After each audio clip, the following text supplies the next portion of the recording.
Corona की तीसरी लहर ने कारोबार को भी पूरी तरह से प्रभावित कर दिया है। हर तरह के कारोबारी कोरोना की मार से उबर नहीं पा रहे हैं। यही हाल प्रदेश के मूर्तिकारों का भी है।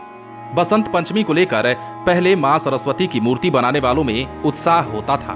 बड़ी संख्या में उनकी मूर्तियां बनाई जाती थीं। एडवांस ऑर्डर भी मिलते थे। लेकिन कोरोना की तीसरी लहर में मूर्तिकारों को 2 जून की रोटी के लिए भी सोचना पड़ रहा है। 5 फरवरी को सरस्वती पूजा है।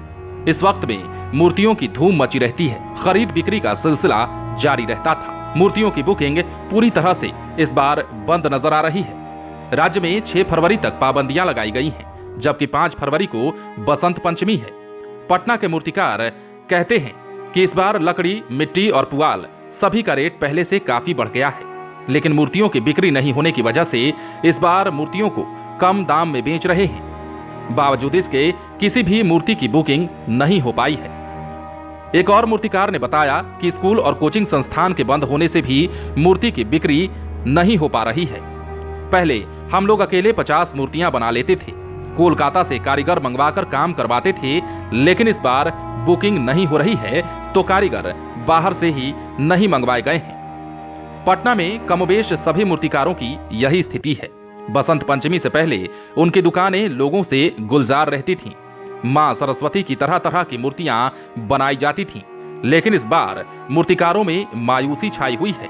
पटना के अलावा प्रदेश के अन्य जिलों की अगर बात करें तो वहां की स्थिति भी लगभग यही है। गोपालगंज जिले के तो कई मूर्तिकार परिवार ऐसे जुड़े हुए हैं जिनकी स्थिति अब लचर हो गई है। दिसंबर तक वो इस आस में थे कि इस बार बसंत पंचमी पर अच्छी संख्या में मूर्तियां बिकेंगी, लेकिन कोरोना की तीसरी लहर ने सब कुछ लील लिया है। गोपालगंज शहर के बंजारी मोड़ के पास हाईवे किनारे 5 साल से देवी देवताओं की मूर्तियां बनाने वाले राजस्थान के किशन कुमार बताते हैं कि उन पर मुसीबतों का पहाड़ टूट पड़ा है। साथ ही ये भी बताया गया कि जितनी मेहनत हो रही है उस हिसाब से मूर्तियां नहीं बिक पाएंगी।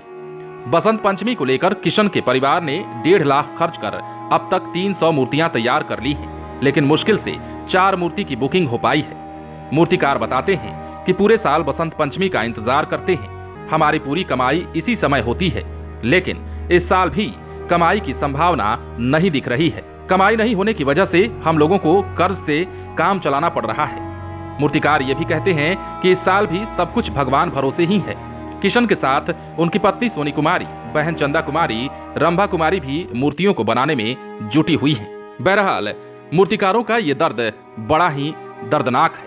वो इसलिए क्योंकि इस बार भी जिस प्रकार से मूर्तिकार मूर्तियां गढ़ रहे हैं उनकी बिक्री नहीं हो पा रही है, तो ऐसे में उनके खाने तक कुलाले पड़ गए हैं। आप बने रहें लाइव सिटीज के साथ। यदि आपने इस चैनल को सब्सक्राइब नहीं किया है तो सब्सक्राइब कर लीजिए, ताकि हम आपको खबरों से अपडेट रख सकें।